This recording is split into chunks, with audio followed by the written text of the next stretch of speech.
I want to share today by illustration what I mean when I say time-release blends, or something that attracts and feeds deer and turkey throughout the year.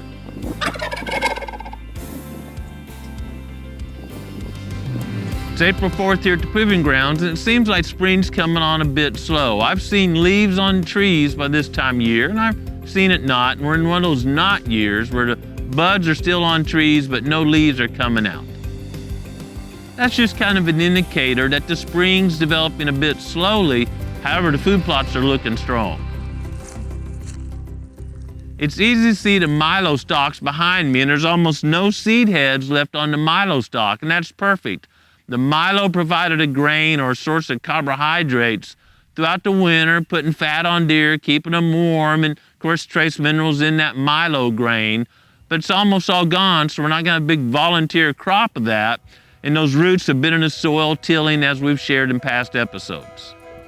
A lot of people want grain deer in deer season, but they don't realize you have to plan ahead for that. So this milo was planted a year ago last May. It grew throughout that growing season. Deer, unless they're starving, do not eat milo forage, so it wasn't being used at all. It's set on ripe seeds, during the late summer, early fall. And then when deer started using it, they've used it from then until I'm sure there's still a few deer eating on it now. Then we came in August and broadcast the fall release blend right over this milo. You can drill or broadcast this relatively small field, so we broadcast it. And that had cereal grains and brassicas and some annual clovers. And right off the bat, boy, deer went for those radishes. I don't see any left. Radishes have all been consumed, and probably ate the oats first, and I don't see many oats, something that looks like oats that survived the winter. But the wheat and cereal rice coming on strong, but they're now going to what I call the boat stage or the round stem stage. And once rye gets to that stem stage where it's a round hard stem, literally the cell walls are lignified, or they're just not palatable or digestible to deer. So it's gonna grow really fast now. It's completed its mission. It's fed deer throughout a bunch of time, of course held the soil in place, and now it's gonna grow big, and we're crimp that over to be our weed mat for the next crop. So let's just reflect on this a little bit. Everything we had in the summer crop, of course, is gone. It's consumed all the milo seed heads. Everything else the winter killed out. And then that fall crop we planted in August, looks like all the brassicas, the turnips, and the radishes are gone, been consumed. The cereal grains, wheat, rye, and oats were either winter killed or now they're bolting. They're making a round stem. But remember, there's always at least 4 things in my blends. I'm gonna have small grains or grasses. I'm gonna have brassicas. I'm gonna have what's called forbs, some with a big broad leaf, and a legume. And the legumes are carrying the load right now.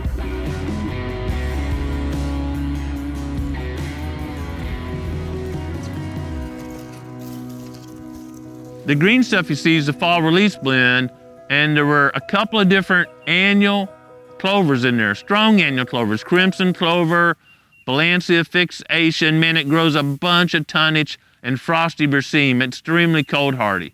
And when you have those 3 in combination, you're covering all your bases. So there's a lot of clover coming on now.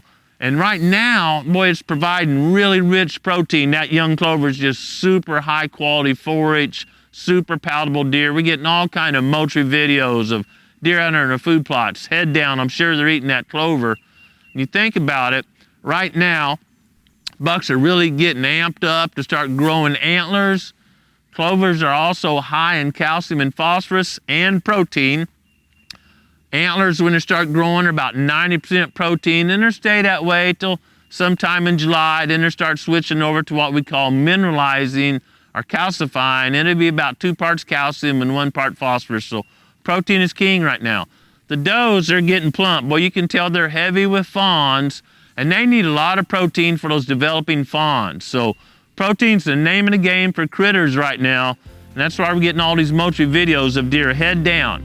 If I hadn't had that in the blend, and I was waiting right now to plant clover, I'd be missing a month or 2 of critical nutrition period for my deer herd. Growing Deer is brought to you by Bass Pro Shops and Cabela's. Also by Green Cover Food Plots, Winchester, Lacrosse Footwear, Moultrie Mobile, Fleet Outdoor Apparel, Morel Targets, RTP Outdoors, Fourth Arrow, Hunt Stand, Scorpion Venom Archery, Case IH Tractors, Burris Optics, National Land Realty, G5 Broadheads, Prime Bows, and Redneck Hunting Blinds. I got turkey on the brain right now. I'm sure a lot of y'all do also. Lush growing clover is palatable to turkeys. You see a lot of turkey crops when you harvest them have clover in there. And that clover holds a lot of bugs or insects, and turkeys are big insect eaters. Boy, they love bugging, it's called.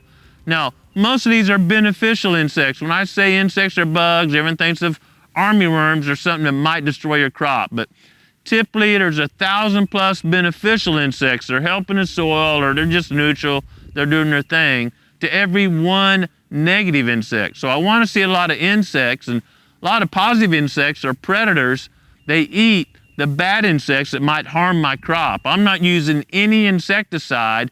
I want those positive insect populations to flourish and take care of the few pest species of insects. So the clover, it sprouted last fall, but it was mainly putting down a root system.